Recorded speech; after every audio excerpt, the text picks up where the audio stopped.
Halo, perkenalkan nama saya Fiona Maritale dari Prodi Agama Budaya semester 2. Di dalam video ini saya akan menjelaskan tentang materi-materi antropologi budaya yang telah saya pelajari dari pertemuan 2 sampai pertemuan 7. Yang pertama mengenai antropologi budaya. Kata antropologi berasal dari bahasa Yunani, yaitu anthropos dan logos. Anthropos yang artinya manusia dan logos yang artinya ilmu. Jadi antropologi adalah ilmu yang mempelajari tentang manusia. Sejarah antropologi terdiri dari beberapa fase. Fase pertama itu kedatangan bangsa Eropa Barat ke benua Asia, benua Afrika, dan Amerika. Terus mereka mengumpulkan buah-buah tangan para mustafir, para pendeta, para pemerintah jabatan dalam bentuk karangan etnografi. Kemudian pada fase kedua, karangan etnografi itu tersusun dari berdasarkan cara berpikir evolusi masyarakat yang telah berevolusi secara lambat. Fase ketiga, sebagian negara Eropa berhasil untuk mencapai kemantapan kekuasaannya di daerah-daerah jajahan luar Eropa dan munculnya pemahaman tentang masyarakat tidak kompleks dan masyarakat kompleks. Kemudian pada fase keempat, antropologi telah berkembang pesat. Kebudayaan suku sebagai bangsa asli yang dijajah bangsa Eropa mulai hilang akibat terpengaruh kebudayaan bangsa Eropa. Yang berikut ilmu bagian dari antropologi. Jadi antropologi ini terbagi atas antropologi fisik dan antropologi budaya. Antropologi fisik terdiri dari paleoantropologi dan antropologi fisik. Paleoantropologi adalah ilmu bagian antropologi yang meneliti asal-usul terjadinya dan evolusi manusia dengan menemukan sisa-sisa tubuh atau fosil. Kemudian kalau antropologi fisik ini mereka membedakan manusia dari ciri khas seperti warna kulit, warna dan bentuk rambut, indeks tengkorak, bentuk mata, warna mata, dan yang lain-lain. Yang berikut antropologi budaya. Antropologi budaya ini terdiri dari beberapa cabang. Yang pertama, etnolinguistik. Jadi etnolinguistik ini cabang ilmu yang mempelajari struktur bahasa berdasarkan cara pandang budaya yang dimiliki oleh masyarakat. Kemudian yang kedua, prehistori. Prehistori ini ilmu yang mempelajari sejarah penyebaran dan perkembangan semua kebudayaan manusia di bumi sebelum manusia mengenal tulisan. Yang ketiga, etnologi. Etnologi ini ilmu bagian yang mencoba mencapai pengertian mengenai asas-asas manusia dengan mempelajari kebudayaan-kebudayaan dalam kehidupan masyarakat dari sebanyak mungkin suku yang tersebar di seluruh muka bumi.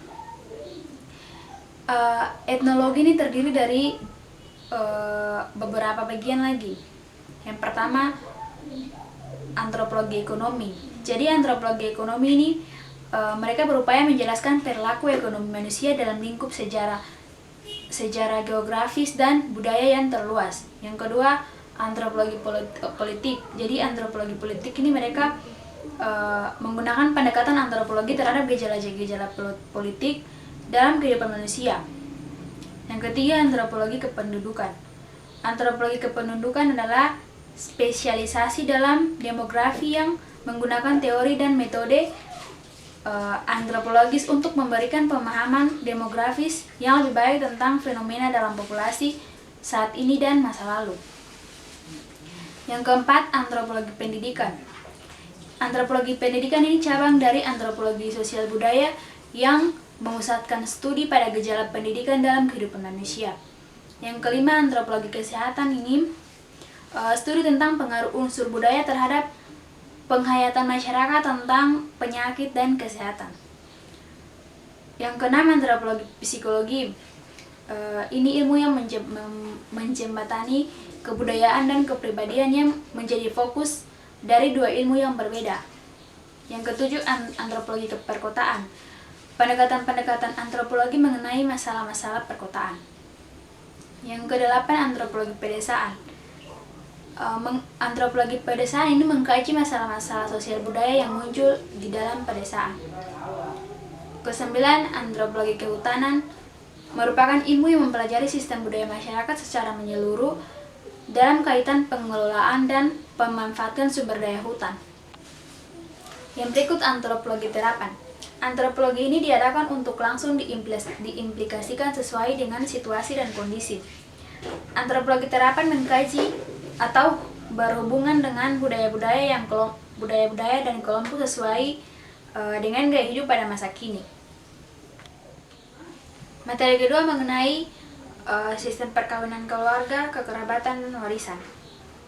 Sistem perkawinan ini terdiri dari yang pertama endogami. Jadi endogami ini perkawinan yang mengharuskan kawin dengan pasangan yang satu suku atau satu klan. Yang kedua eksogami. Eksogami ini sistem perkawinan antar etnis, klan, suku, kekerabatan dalam lingkungan yang berbeda. Yang ketiga eleuterogami. Jadi eleuterogami ini sistem yang membebaskan anggota kelompok sosial untuk menikah dengan siapa saja, baik itu orang dalam maupun orang luar. Jadi kalau macam berbeda suku atau berbeda klan itu tidak apa-apa, mereka memberikan kebebasan. Yang kedua mengenai sistem kekerabatan. Jadi sistem kekerabatan ini terdiri dari yang pertama patrilineal. Jadi patrilineal ini sistem keturunan yang diturunkan dari garis bapak. Jadi mereka lebih mengutamakan anak laki-laki daripada anak perempuan. Yang kedua matrilineal. Matrilineal ini sistem keturunan dari garis ibu. Jadi mereka lebih mengutamakan anak perempuan daripada anak laki-laki. Yang ketiga bilateral. Bilateral ini ditarik menurut kedua sisi. Jadi dari garis keturunan dari bapak maupun dari ibu. Materi yang berikut mengenai sistem warisan. Sistem warisan di Indonesia dipengaruhi oleh prinsip garis keturunan yang berlaku pada masyarakat yang bersangkutan, seperti yang tadi prinsip patrilineal, yang dimana yang berhak mendapatkan warisan adalah anak laki-laki. Tapi dalam pembagian waris ini, jika warisannya adalah perempuan, maka harta yang didapat laki-laki akan diberikan kepada saudaranya. Jadi penerusnya adalah perempuan, tetapi warisnya adalah anak laki-laki maupun anak perempuan yang ditarik dari harta ibu. Materi ketiga mengenai resiprositas dan redistribusi, teori pertukaran, dan marxisme dalam antropologi ekonomi. Resiprositas adalah pertukaran timbal balik antara individu dan antar kelompok. Resiprositas ini terdiri dari 3 macam. Yang pertama itu resiprositas umum. Resiprositas ini individu atau kelompok memberikan barang atau jasa kepada individu atau kelompok lain tanpa memberikan jangka waktu. Jadi mereka memberikan kebebasan kapan mereka mengembalikan barang atau jasa yang mereka berikan. Yang kemudian resiprositas sebanding. Resiprositas sebanding ini individu atau kelompok memberikan jasa atau barang kepada orang lain, tapi mereka memberikan imbalan, mereka mengharapkan imbalan yang sebanding kepada mereka. Yang ketiga mengenai resiprositas negatif. Resiprositas negatif ini prinsip kekeluargaan dan ketidaksetiakawanan menjadi bukti bahwa resiprositas lebih manusiawi daripada pertukaran pasar. Contohnya seperti pemikiran tentang koperasi, gotong royong di Indonesia, dan sebagainya. Kemudian yang kedua mengenai redistribusi. Redistribusi ini merupakan suatu kerjasama antara individu-individu atau antara kelompok dalam pemanfaatan tentang apa yang mereka punyai atau apa yang mereka kuasai. Redistribusi ini memiliki beberapa fungsi. Yang pertama itu fungsi di bidang politik, di mana mereka mekanisme uang itu digunakan untuk keperluan atau kepentingan politik. Kemudian fungsi sosial ini mengenai kesenjangan sosial dan kecemburuan sosial. Kemudian fungsi ekonomi, redistribusi merupakan kerjasama ekonomi yang bersifat simbolis atau saling menguntungkan. Yang berikut mengenai teori pertukaran.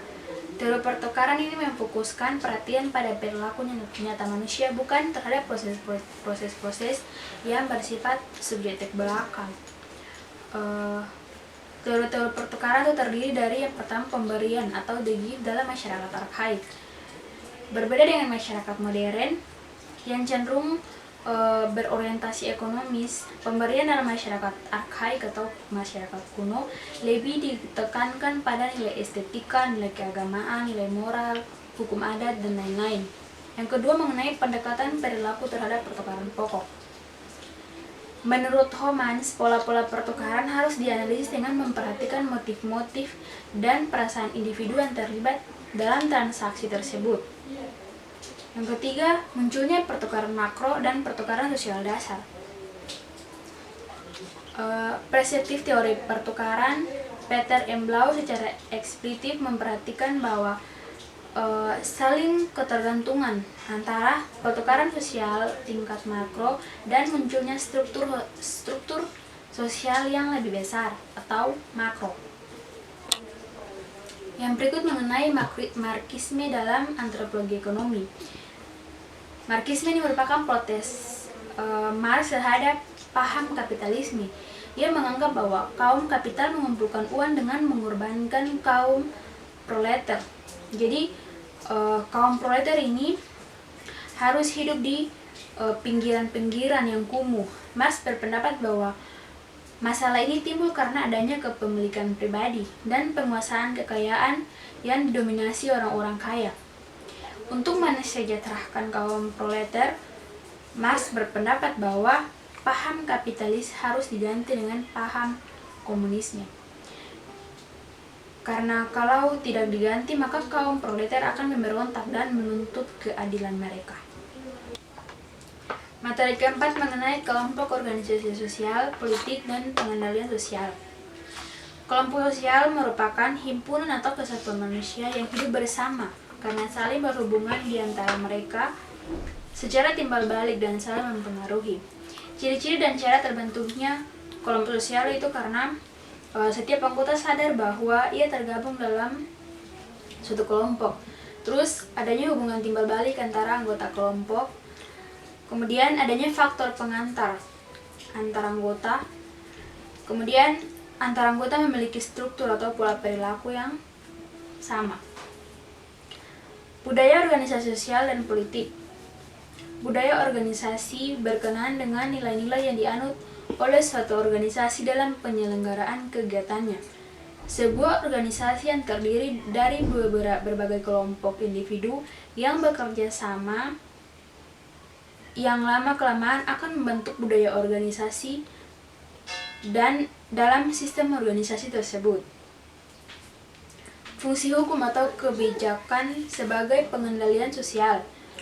Jadi untuk memenuhi kebutuhan masyarakat itu maka terbentuknya sebuah hukum atau kontrol masyarakat yang diartikan sebagai pengawas oleh masyarakat terhadap jalannya pemerintahan. Dengan demikian sosial kontrol atau kontrol sosial ini bertujuan mencapai keserasian antar stabilitas dalam perubahan masyarakat. Materi yang kelima mengenai masyarakat dan budaya serta masalah-masalah dalam masyarakat majemuk. Yang pertama mengenai masyarakat dan kebudayaan.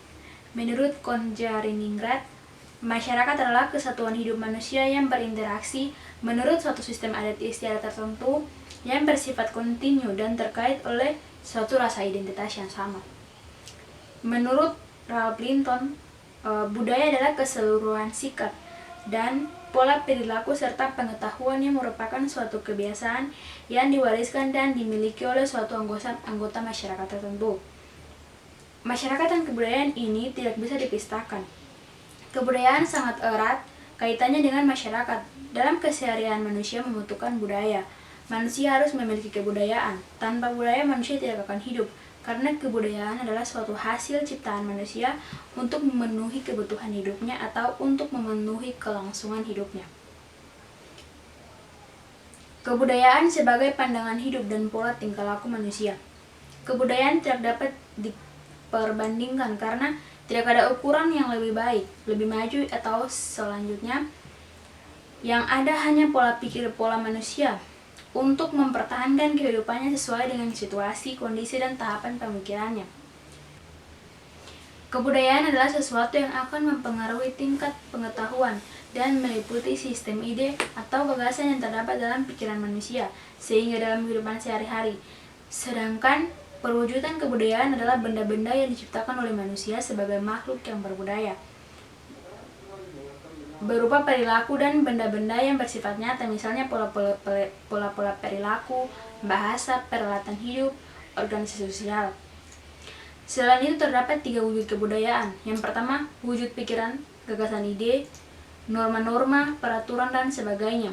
Yang kedua, aktivitas kelakuan berpola manusia dalam masyarakat. Yang ketiga, wujud fisik merupakan seluruh total hasil fisik dan aktivitas, perbuatan, dan karya manusia dalam masyarakat. Berdasarkan penggolongan wujud budaya di atas, kita dapat mengelompokkan budaya menjadi 2, yaitu budaya yang bersifat abstrak dan budaya yang bersifat konkret.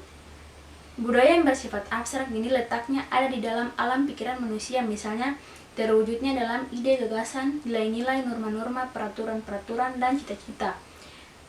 Kalau budaya yang bersifat konkret, wujud budaya yang bersifat konkret berpula dari tingkah laku atau peraturan dan aktivitas manusia di dalam masyarakat yang dapat diraba, dilihat, dinikmati, disimpan, atau difoto.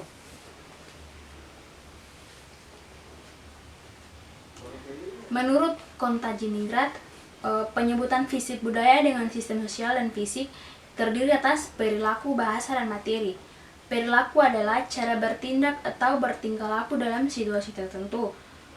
Sedangkan kalau bahasa adalah sebuah sistem simbol-simbol yang dibunyikan dengan suara atau vokal dan ditangkap dengan telinga. Kalau materi, budaya materi adalah hasil dari aktivitas atau perbuatan manusia. Bentuk materi misalnya pakaian, rumah, kesenian, alat-alat rumah tangga, senjata, dan lain-lain. Yang berikut mengenai memahami kemajemukan masyarakat Indonesia. Kemajemukan adalah keanekaragaman. Jadi kemajemukan Indonesia adalah keanekaragaman yang dimiliki oleh bangsa Indonesia yang terdiri atas ras dan etnis. Masyarakat Indonesia secara demografis maupun sosiologis merupakan wujud dari bangsa yang majemuk. Masyarakat yang telah terbelah ke dalam kelompok-kelompok itu kemudian melakukan identifikasi kultural, yaitu menegaskan diri mereka sebagai representasi dari sebuah budaya partikular. Indonesia adalah negara multikultural, tapi bukan negara multikulturalis. Materi yang terakhir mengenai kontribusi antropologi budaya terhadap pembangunan masyarakat. Yang pertama, peran ilmu antropologi dalam pembangunan, kultur dalam orientasi pembangunan, kebijaksanaan pembangunan, serta pemberdayaan masyarakat. Salah satu bidang yang menjadi fokus kajian antropologi adalah bidang pembangunan. Dalam spesifik antropologi, pembangunan adalah bagian dari kebudayaan. Pembangunan adalah eksistensi dari sejumlah tindakan manusia, sementara kebudayaan merupakan pedoman bagi tindakan manusia. Dengan demikian, berdasarkan pemahaman antropologi, pembangunan berorientasi dan bertujuan untuk membangun masyarakat dan peradaban umat manusia. Dalam kebudayaan, tatanan nilai menjadi inti dan basis bagi tindakan manusia. Peran ilmu antropologi dalam pembangunan. Antropologi mempelajari manusia dan segala aspeknya. Antropologi berperan memecahkan masalah manusia yang berkaitan dalam pembangunan. Antropologi dapat menerapkan pengetahuan yang diperoleh untuk membuat kebijakan pada suatu permasalahan pada pembangunan Indonesia dan ikut serta dalam pemecahan program pemerintah. Kultur dalam orientasi pembangunan antropologi mempelajari kultur dalam masyarakat. Kultur diwajibkan dengan ideasional dan behavioral. Ideasional merupakan bentuk perilaku yang khas dalam masyarakat, dan behavioral melihat bagaimana tingkah laku yang berjalan dalam masyarakat. Kultur membentuk masyarakat dalam bertindak dan mempengaruhi bagaimana masyarakat ikut serta dalam pembangunan. Kebijakan pembangunan. Pembangunan dikonsepkan sebagai usaha untuk kemajuan ekonomi yang berarti keluar dari kemiskinan. Pembangunan ekonomi harus melihat aspek kultural dan melihat keanekaragaman masyarakat dalam sebuah negara. Pembangunan sebuah negara berbeda dengan pembangunan negara lain. Pembangunan melihat dari pembangunan materi dan non-materi. Pembangunan sosial budaya masyarakat harus dilihat apakah ikut menyebabkan kemiskinan dalam negara. Paradoks dan krisis pembangunan timbul dari kesalahan melihat kemiskinan yang dilihat dari budaya sebagaimana dengan kemiskinan material dan pertumbuhan produksi barang dianggap secara lebih baik untuk memenuhi kebutuhan dasar. Dan kenyataannya proses pembangunan mengakibatkan air, tanah subur, dan plasma nafta langka.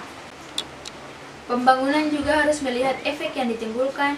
Ide pembangunan bisa mengakibatkan gangguan dan kerusakan dalam lingkungan.